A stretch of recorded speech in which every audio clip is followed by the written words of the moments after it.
Welcome to Beyond the Thermostat, the podcast where HVAC talk goes past the basics and into what's really driving the industry. We're bringing you the trends, insights, and conversations shaping the future of the market and the people behind it. Whether it's business strategy, market shifts, technology, or everyday realities in the trade, we're here to keep you in the know. So let's turn up the airflow and get into it. All right, welcome back. So we have officially been off the air since before the holidays, but back in 26. And to kick it off, I am super excited to welcome Alec Stevanovski from HomePros, chief editor, probably one of the most knowledgeable guys in the industry because everybody tells him all the secrets. Alec, welcome. Yeah, thanks, Scott. I glad to be here, and I guess congrats on re-entering the airwaves I know, right? after a It's little been a bit. minute. Yeah. Cool. Let's jump into it. So, as we've done in the past, and we kind of had the same conversation last year, but a lot's changed. Let's jump into like what's the state of HVAC as an industry these days? There's a ton of variables in play, a lot of moving parts, a lot of players that are entering and exiting. What are you seeing? What's the big bullet topics? Yeah. Well, so I'll kind of give you everything from the perspective of like our reporting, right, and who we're talking to, and kind of what we're seeing just based on all the data we're looking at and everything. I mean, I think there's a lot we could get into, but I mean, I think off the top of my head, I mean, starting with sort of like the market at a high level. I mean, I think obviously it depends on how you define it and what you're measuring, but the first thing that comes to my mind is from a volume standpoint, from a unit volume standpoint, a shipment standpoint. 2025 was a down year. If you're looking at like just at least the AHRI data and air conditioners and heat pumps, I'm not considering furnace like gas furnaces in this metric, but they were down 20% compared to 2024 in 2025. It was like right around, I think it was like 7.7 million units or something like that. And I think it's kind of I think there's a decent amount that goes into that. So I think you had that, you had a down year, I guess, if you're measuring it from a shipment standpoint.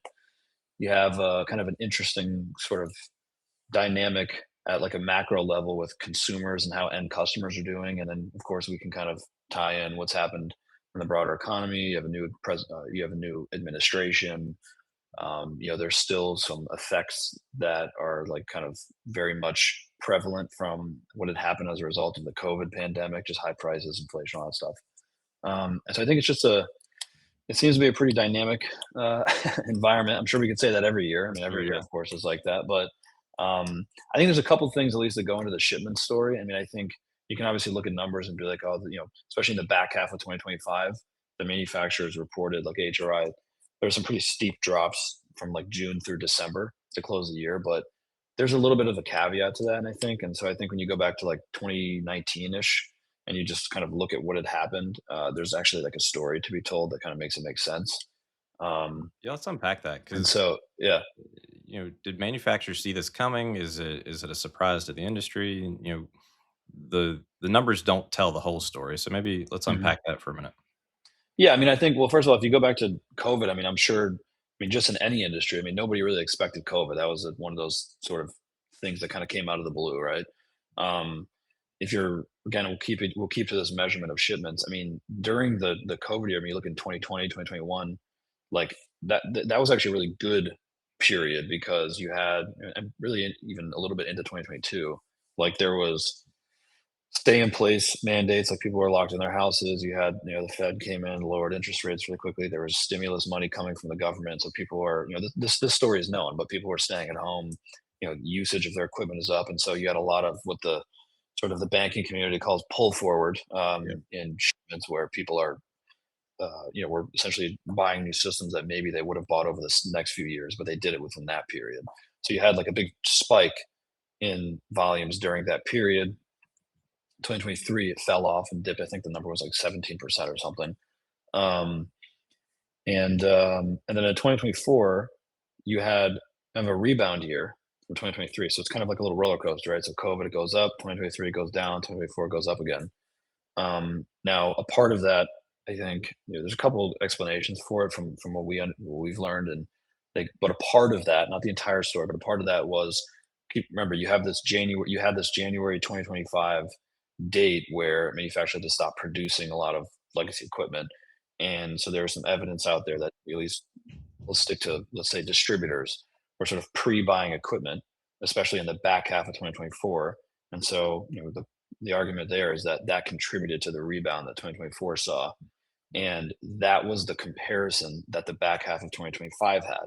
So when those things go up a lot because people are buying a lot ahead of this January 2025 deadline, in the second half of 2024, that's your comp. So the second half of 2025 looks really bad because you had you had sort of a surge in that in the back half of 2024. Um, Now there's some other things I think that went into 2025. It's not purely just because you had like a tough comparison in 2024. I mean, some of these guys on their earnings calls are talking about, there's this anecdotal, at least, I mean, they have some data to it, but just some evidence, at least that they had seen, of a shift to more of like a repair environment versus a replacement. Some people argue it, but I'm just saying that's what they were saying. The manufacturers saying on their calls. You also had a change. You had the refrigerant changeover, and so there was some impact from that. But I think that's the full story. You come in from COVID, you have this sort of pull forward in demand, everything goes well. 2023 goes down. 2024 rebounds a little bit, partly due to people buying ahead of 2025, and then 2025 it goes down again. Um, So basically, a big bubble, a little bubble, and now we're dealing with some of the dust settling on all the changes in 2025. I mean, we had mhm, 7 or 8 things going on last year. I mean, mhm, from, the regular narrative on, skilled labor shortage and the diminishing labor force there, to mhm, A2L transition, to now 410A is gonna start, going up in price. So sure. the repair versus replace math for a homeowner or business owner, wildly different than 2 or 3 years ago for sure. Um, I know from our vantage point in the supply chain, we are hearing left and right from not just contractors but also distributors in the channel that they're expecting tremendous increases in parts transactions, repair parts transactions versus historically where it's balanced out with new installs in the field. Um, yeah, I feel like that's going to change a lot of the mechanics at the contractor level and the distributor level this year. It's going to become a lot more transactional. Mhm, Where I don't know that contractors, you know, most of them, some of the good ones do, but most of them aren't built for heavy repair cycles. They're not priced that way. They're not built that way from a team standpoint. So, how do you think that plays into what we're seeing from a potential private equity consolidation run for the next maybe 18, 24 months? Yeah.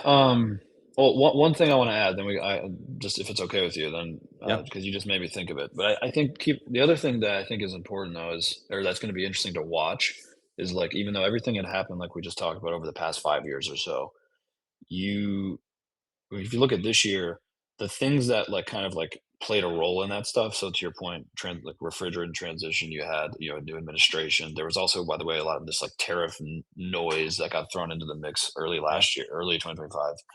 Um, by the way, the housing market has also sucked for the past several years, and so, but when you look at this year, like you could kind of say a lot of that stuff is sort of behind. Like you're not, like the majority of the industry's transition to the A2, to A2L refrigerants. The administration, there's some uncertainty there. You never know what's going to come out, but like largely, the bulk of that uncertainty, I think, is in the past. Um, the housing market still kind of sucks, but there's some arguments out there that it's going to kind of start, maybe hopefully normalizing or kind of improving slightly, and so that could be kind of some impact um, from a replacement standpoint. And the manufacturers all saying the same thing. I mean, they all get on these earnings calls and they basically repeat themselves. Now, so I don't think they're making that up. I don't think they're doing that for no reason. I mean, that's clearly like what they're looking at, and like it's based on data. But I do think that compared to 2025, compared to 2024, et cetera, you have it seems like some of those big things that played a role in the past several years are you don't have something like that this year. That's like largely in the past, and so that's something that I'm kind of like that I think is important or that I'm trying to pay attention to myself.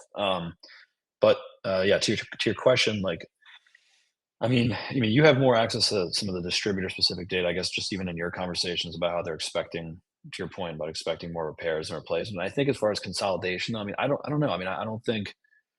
I guess I'm trying to understand or trying to think about what role that would play from just like from a consolidation standpoint. I guess what do you specifically mean by that? Like the repair replace environment in relation to consolidation? Yeah, generally, when you look at the contracting businesses over the last decade, they've generally created health in their business by having a focus on install, right? The Mhm, service repair and the service contract is generally a loss leader to get that mhm, equipment change out over time. If we've got multiple years of less change outs and less installs from an equipment standpoint, are contractors built for that? Um, mhm, I know some recent data that came out from an event that you and I were at, Epic from EGIA. One of the things that they said in one of their breakout sessions is that 97% of contractors have full on, raised prices on installs and repairs over the last 12 months. That's an impact on the consumer, but it's mhm. also a decision making mechanism that um, wasn't there before.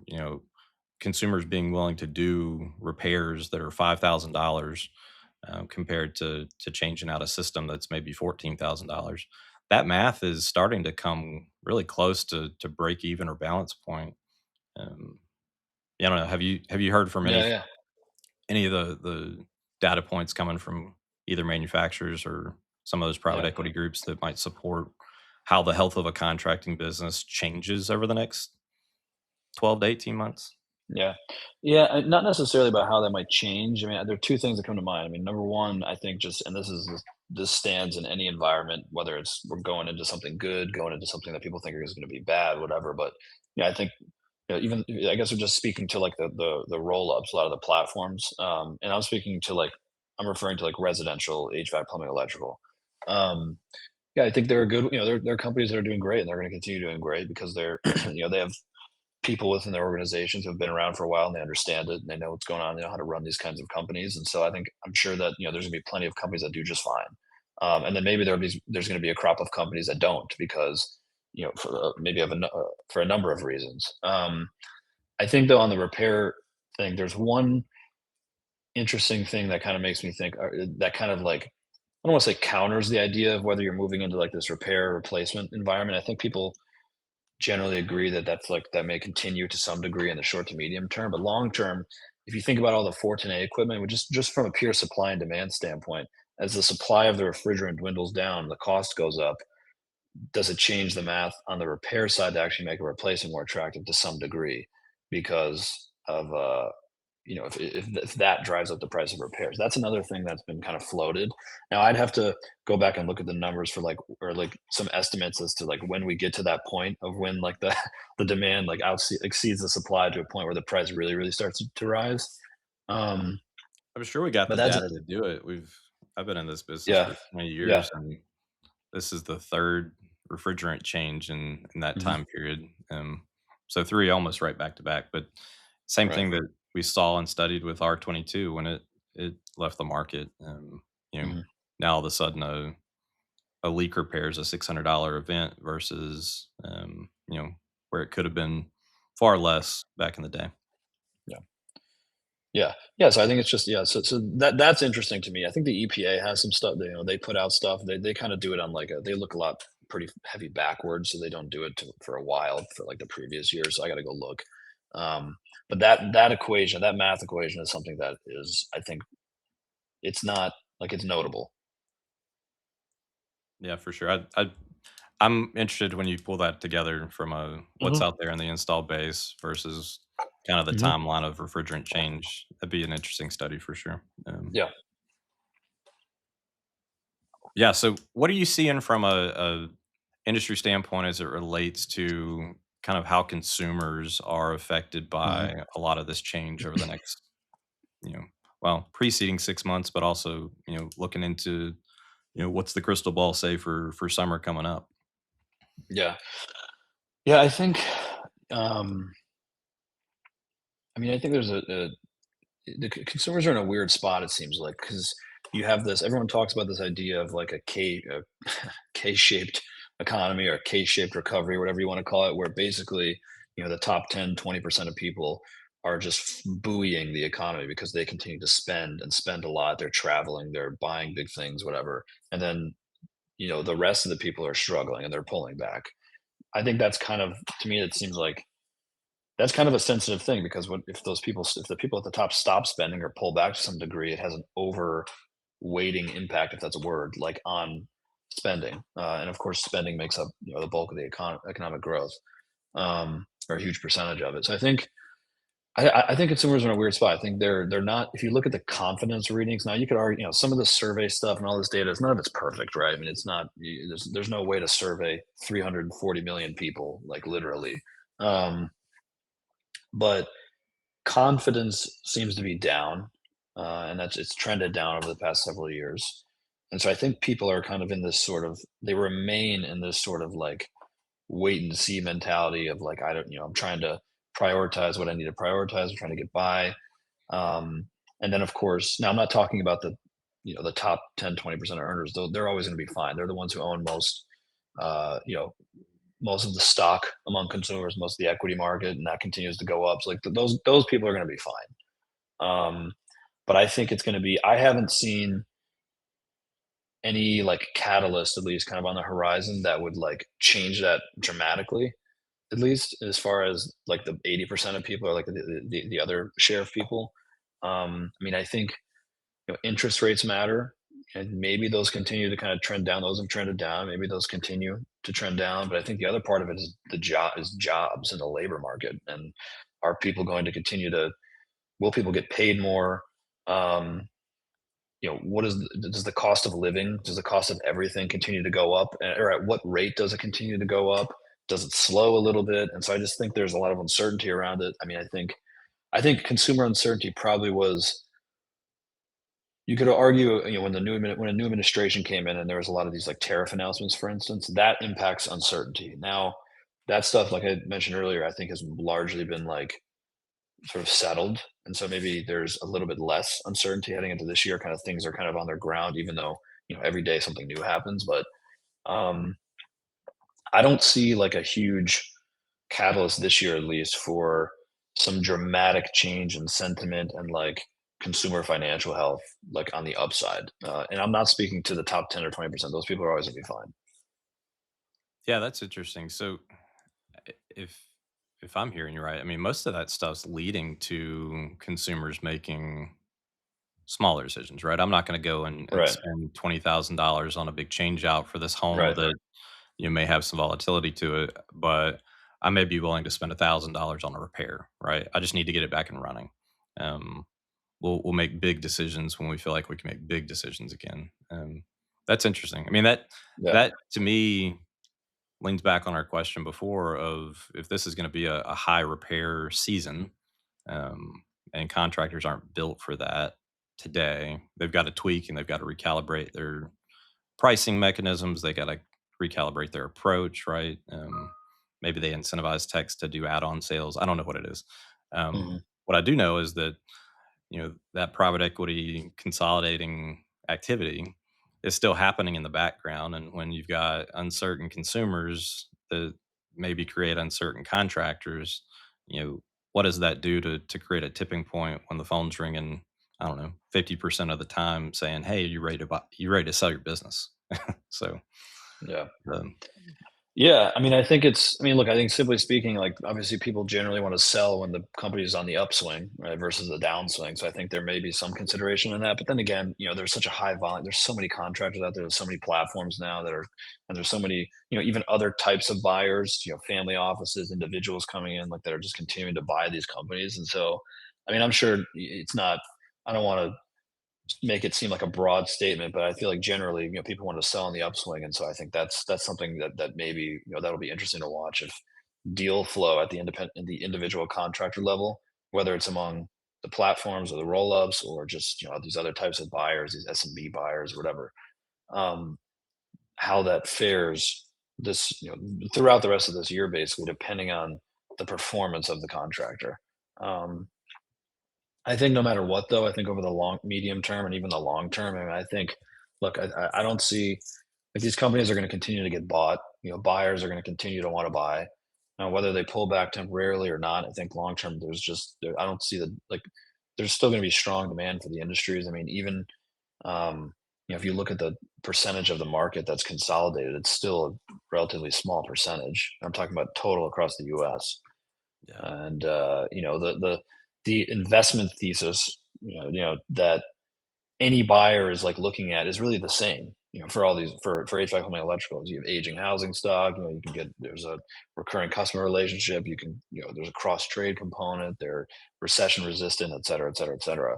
That all that stuff remains in place regardless of what happens year to year or month to month, basically. And so I think demand from a buyer standpoint will I don't see that going away. Um, medium term, long term, either Yeah, one. I think I've got a stat here to support your thesis. So Sure. same survey that was kind of pulled out of a contractor voice at Epic a few weeks ago says 42% of executives in the HVAC contracting space today plan to expand their business over the next 3 years versus um, there's a couple of Mhm. middle spaces of uncertainty, Yeah. but only about 16% stated that they were ready to sell. And of those 16%, a wide majority reference selling to another HVAC company versus private equity. And so Mhm. a lot of uh, lot of commentary there to pull on. I think to your point, selling on the upswings the right move, and seems to be the sentiment of the majority of people in this survey. So that's interesting. Yeah. Yeah, and I think, I think the point about selling to another company versus private equity, I mean, like I said, I think you have several different buyer types now, or you have several different buyer types in the industry, and it's just kind of, every contractor, every independent, probably has their own preference. I think, but I don't see, even on the private equity side, on the platform side, the roll-up side, like I imagine that continues to be strong over the medium term.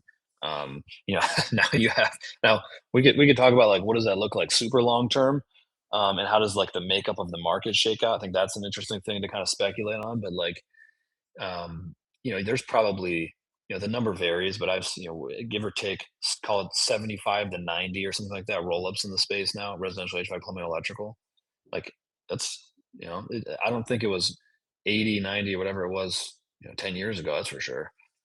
Well, no, I mean, even rewinding back 6, 7 years ago, Yeah. and that wasn't a 6, 7 reference, Yeah. Yeah. Yeah. I was the just about to, yeah. Yeah. the idea that, PE was a new this was a new venture for PE, and, I think we still have a handful of those players still sitting on 6-year-old businesses right now. Mhm. Isn't that generally the time that people start thinking about, second chapter? Yeah, I mean, I think there's the last I count. I mean, there's at least there's give or take 2 dozen, probably more, that either formed to some degree or transacted between 2019 and 2021. And so, yeah, if you look at the whole period, do the math. I mean, we're 6 years. 2026 is whatever that is, 5 to 7 years. 2019 to 21. Now we're 5 to 7 years for those companies. Like that's kind of the generally speaking the sweet spot. I mean, some companies you can extend your hold period. There's all these obviously different ways to do that, but generally speaking, yeah, the private equity hold periods, call it 5 years, 4 to 6, 5 to 7, whatever. You're And dancing so I around think you're. 7 the whole time. That was I know impressive. I'm trying. Yeah, yeah, I tried. That was intentional. But yeah, I think like so. I think you're going to see. I think there will be, these big deals. I think they're going to turn, and you've already seen some evidence of it. I mean, it's been kind of, like we can talk about what's happened recently, but like I do believe that there will be more of these big platform deals turning to another sponsor, to another big private equity group, or whoever ends up buying them. There will probably also be consolidation among the roll-ups themselves, but I think this year, back half of the year, going into next year, like to me, it just seems like simple math. Now, I could be a complete idiot, and somebody could pick this argument apart, but to me, it's just simple math. It's just look at the hold periods. Like Yep. you have to do something. Like, um, I think the other thing, I'm rambling at this point, but the other thing is like for some of these companies now, they're also getting so big. Some of these platforms are getting to the point where the buyer pool narrows and narrows and narrows as they continue to grow. Yeah. And so you only have so many sponsors, so many companies that can basically pay these amounts, these multi several billion dollars to you know to invest in one of these. And so that's going to be interesting. I think that I imagine at some point, and this is just my speculation. I don't think this is totally like people have also said this, but I think there's also going to be consolidation among the platforms where you have one sponsor, yes, excuse me, do a deal with a platform, and then they also do a deal with one or two more, and so you essentially have three of them, kind of together. Or you have an existing platform that continues to get so big that they start buying the other, another one or two platforms that are smaller that they could swallow. And I think, and That's an I interesting point. imagine that yeah, I mean, in the platforms always consolidate. Just look at any industry that private equity has moved into, which, by the way, private equity moves into every industry, and they Yep. will always move into every industry. So, and the platforms consolidate. That's what happens. Yeah, I do like the commentary there where some have gotten to a point to where the multiples might be a little out of reach for the rest. That's a it's an interesting take on it, but Yeah, very true yeah, and statement. then yeah, and then you can get into the question of like, all right, well, let's just say they do that, and then they continue growing. At what point do you take one of these companies public? Because as it grows forever, like I said, the buyer pool just narrows and narrows and narrows. When you get to these really huge numbers, like at what point do you need public capital and you go public? Um, we're hopefully it would be really good, I think, for the industry if one of these platforms does go public and it trades at a really high multiple. I imagine that would have downstream effects that would be positive even for medium-sized independent contractors because they have some like sort of public comp. Like right now there's no like Roto-Rooter is a part of a company called Chemed, and they're publicly traded. Roto-Rooter obviously is plumbing only, but there's not a residential like HVAC, like what we're talking about, contracting business that's public today. You have commercial ones, um, but there hasn't really been a good residential HVAC, plumbing, electrical kind of into one. Even just residential HVAC as a public company, there's not. Roto-Rooter is the only one, and it's plumbing only. Yeah, So I it'll think you be may be onto yeah, something there.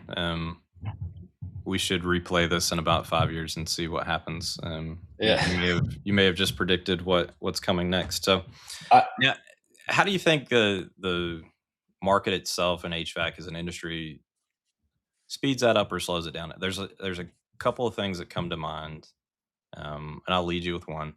You know, mhm, very fragmented supply chain, right? Has been for a while. Regional boundaries left and right. If you want to be a consolidator that has an operating group in Boston and an operating group in San Fran, you're definitely dealing with lots of different players across the industry. There's no one size fits all solution that has a national footprint. How does that slow things down for some of those groups as they try to leverage consistency or systems or processes? What's your take on that? it's a good question. Honestly, I don't really have a good take on that. I don't think. I mean, I would like to I would defer that if we were on a call, if there was one of the CEOs or CFOs or whatever with us, from some of the platforms, I would defer that to them. I don't know if I have a good take on that. That I want to go into and then end up backtracking or something like that because I say something dumb. I'll take a stab at it. So, Yeah, I'm from curious as to what you think. Yeah, yeah. from our vantage point at Partstown, some of the value props that we try to layer in with all Mhm, of the channel is right consistent data. I think data has been a very unusual topic for probably the last 20 years in HVAC. mhm, Everybody's had their own approach to it. So there's no real clean one language fits all approach to transacting, right? If a group in like Boston has a transaction mhm, and they're using one system with one set of data from a vendor or whatnot, it's very different if they're in other parts of the country. So that vendor specific data has been a challenge. I think that's mhm, slowed a lot of people down. Regional pricing, boundaries from a geographic standpoint with equipment, distributors, et cetera. When you're dealing with lots of different players, it's hard to bring groups together to leverage systems and processes and pricing, et cetera. So delivering an inconsistent experience coast to coast, I think, has been a challenge. I think that's why a lot of them still lean on leveraging leadership as a component to their strategy and how they roll these things up. But yeah, mhm. very inconsistent experiences, right? And if you can't predict or do math around the outputs, definitely hard to speed up the wheel in the traditional 5 or 6 years. So Yeah. maybe that's a stalemate. So Right. Yeah. I think the other thing I don't want to. Sorry, I don't want to get ahead of you. If you had a question lined up, there's one other thing that I think is fascinating to kind of pay attention to. But I'll let you. If you have a question, I don't want to cut in front of you.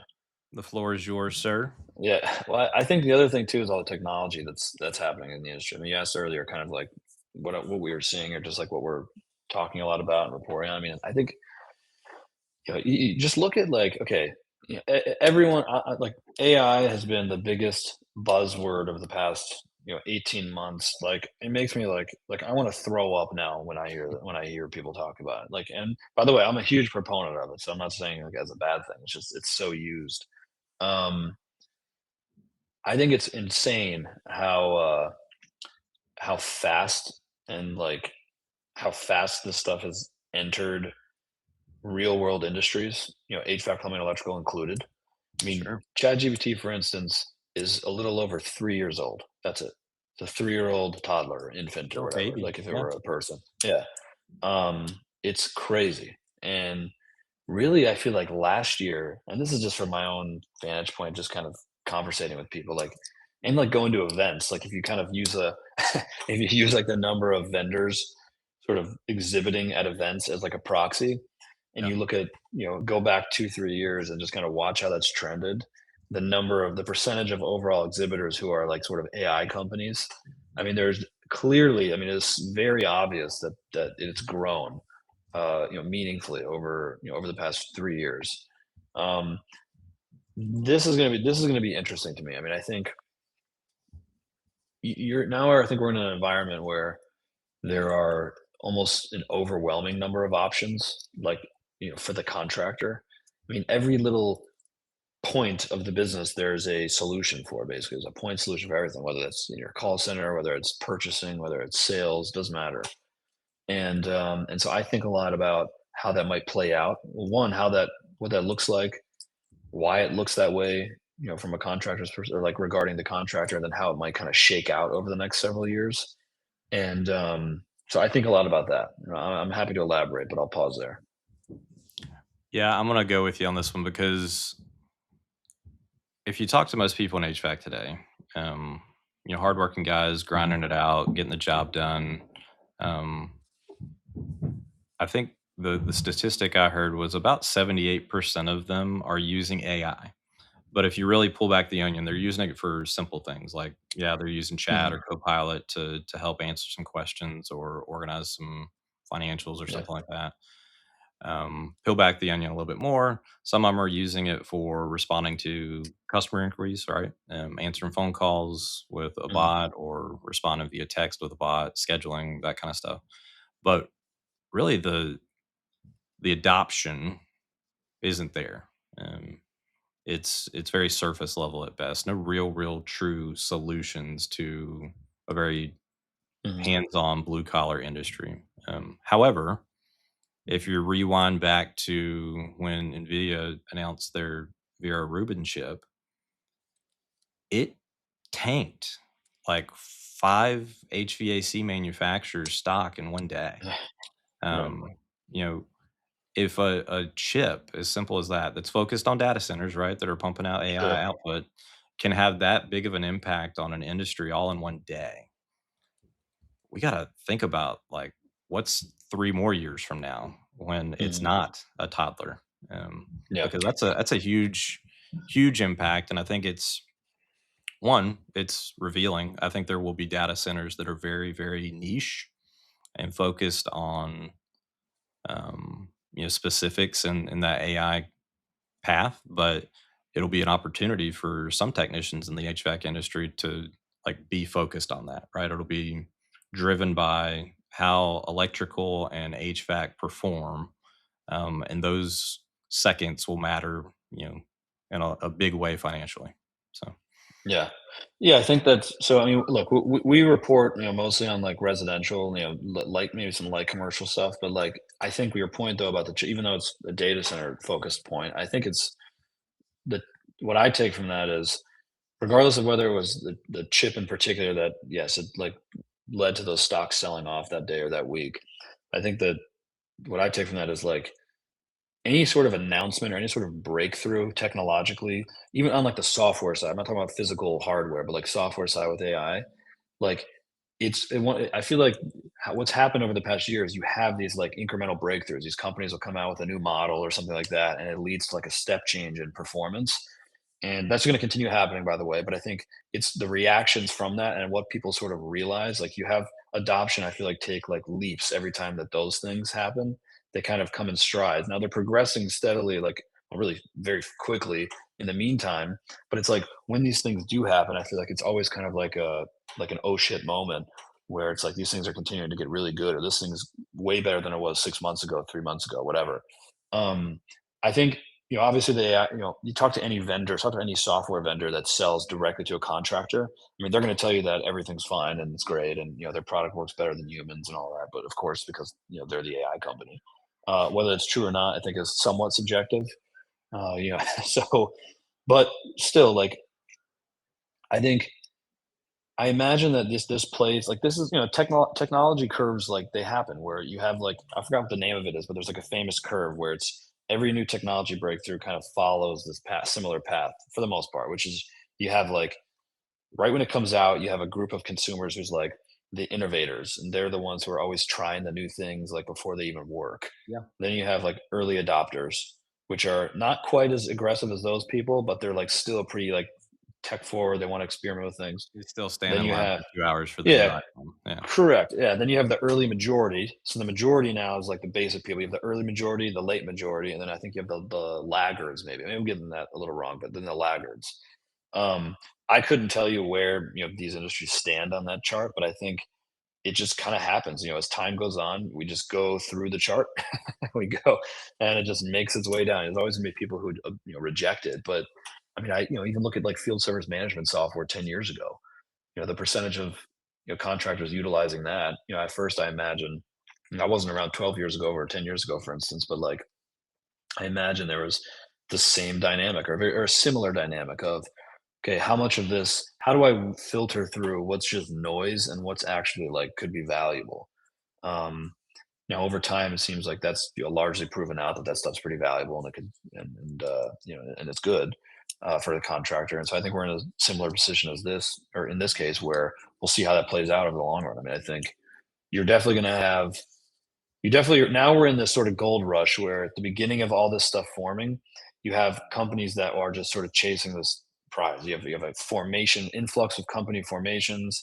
And it's like it happens everywhere, right? Any new technology, like you have an influx of company formations. Everyone raises a bunch of money. They go out to a market. They try to sell.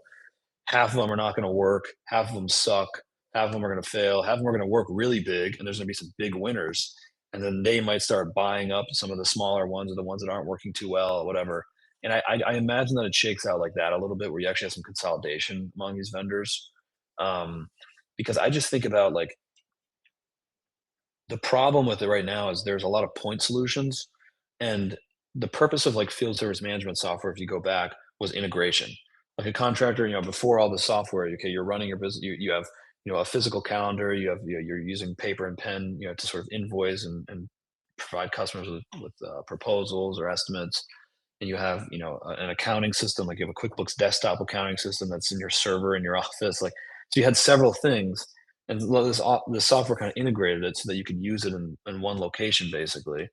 Well, now with all these AI companies, they're building point solutions, so I almost think of it as like we're going backwards in some way, even though they integrate with a lot of the software companies, but you still have to use a separate app. And so I mean, clearly it's working to some degree because these companies seem to be growing very quickly and signing up contractors. I mean, so maybe I'm wrong here, but I just think that I always think about which direction are you going in? Like like are we disintegrating basically? Now you're gonna go back. Now you're gonna have you went from five things to two things. Well, now you have the option to go use five things again and add three more. So I don't know. That's something that I think is kind of funky, and I That's haven't been able to wrap my head around. that's worth studying for the next couple of years because that's an Yeah. interesting point. The decentralizing component of some of those softwares and elements of the business that are starting to appear. Mhm. I'm with you. The adoption curve is always there regardless. Um, what I see right now is it's probably the timing of adoption curves is being studied because of AI. Um, Mhm. I'm curious to see how contractors adopt more holistic solutions in AI that are similar to Mhm. some of the adoption rates of FSM stuff. Because yeah, I mean, Service Titan, great example. 20 years ago, not hardly on the map. Now a behemoth in most contracting businesses. How does that become disrupted by AI and access to tools that solve for it faster? If Right. I go into tools like Base 44 today and say, build me a field, Right. you know, service management software, and my choke point in my business is finance, it'll actually start tweaking solutions to it in 15 minutes. Sure. What does that mean for a publicly traded FSM or some of its, ecosystem plugins, when that stuff's not relevant? Lots of blind sides, I Yeah. think, coming in the next 3 years, right? Things are coming faster. Things are coming, um, out of left field that we didn't see coming, and it's interesting. Yeah. Interesting to say the least. Yeah, yeah. No, I think that's right. And I mean, there's been a lot of talk just in the market in general about, how does software get impacted and will it get disrupted by just like pure play AI companies? Now, I think the argument against that though, a lot of people say that's true, that it might happen. So take like a service titan, for instance. Some people could say they're screwed. You can make an argument for why all these, basically arguing exactly what you just said. The success of all these point solutions, they're going to kind of just end up building their own, working backwards and building their own full platform, starting with the one little thing that they solve, and if they could do it faster, better, cheaper, whatever, maybe there's something to that. But the counter argument is there's so much switching costs now with FSM. So like if you whether you use, doesn't matter if you're a contractor and you use a service titan, if you use a house called Pro, et cetera, the name of software, all your data, all your records, everything is in the software. And so you need, in order for you to basically make a change or to do something, or to rip that apart and to do something radically different, you have to, this, it can't be a painful switching cost. Like the switching costs are just too high. It's like the reason people don't switch between Apple and Spotify from a music standpoint. I think they have, well, I think they have added a feature where you can port everything over, but like just take Apple in general. Like you use an iPhone, you use a Mac, you use a watch, you use AirPods, you're just in their ecosystem. You're using other products. They Right. have everything. It's all synced. Like, and so it's a painful switch to be able to, or to take everything and to switch and to move to something completely different. That's, I think, the counter argument to it, at least regarding like CRM type software companies for specific industries. Spot on. I couldn't agree with you more. Yeah. That is a incredible barrier to Right. AI taking over at least the trades industry today. Yeah. Well, glad we landed that plane. Yeah.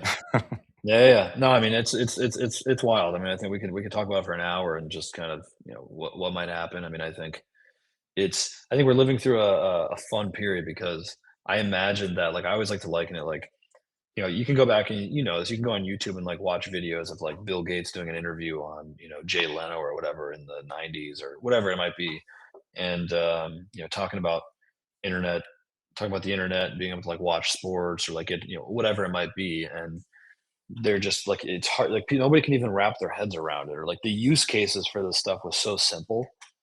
And I imagine we're living through the equivalent of that with all this AI stuff. Like, you and I are talking about, great. Like I can make a travel itinerary, just talking to like Claude, and it can kind of go research the web and it can pull prices and it can put together ideas. Like I imagine that right there is the equivalent to like, being able to, Zoom someone across the world. Like that concept is like, okay, everyone can do that. But so I don't know. I think 5 years from now is going to be, it's probably going to be pretty bizarre, the conversations that you and I are having Yeah. about this Well, looking stuff. forward to it. But we Yeah. gotta come to an end here. Any Yep. big things you want to leave listeners regarding Home Pros and where you're pointed in the next 12 months? I know some things are happening. What are you launching? Yeah, I mean, no, I Anything mean, to share? no, I mean, yeah, I mean, I'm not going to plug too much. I mean, I appreciate the opportunity to come on here and That's chat with this you. is your It's always, opportunity to plug. it's, Come on. it's always good catching up. No, I mean, yeah, we're gonna continue to do what I think we do pretty well, which is just kind of report on the industry and delivered to people in a concise manner. We're gonna obviously try to launch a new publication, so we're gonna launch a roofing publication over the next couple months. Probably a fourth one at the end of this year, then several more next year. And so we're just gonna kind of keep our heads down, keep executing, do the simple stuff, and you know, keep building the company. I love it. Yeah. What For those of you who don't know, HomePros is probably one of the most comprehensive industry media outlets today.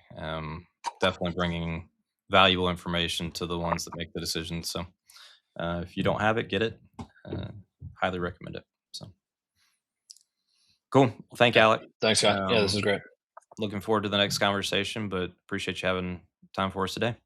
See you. Yeah, totally. I appreciate it. Thanks.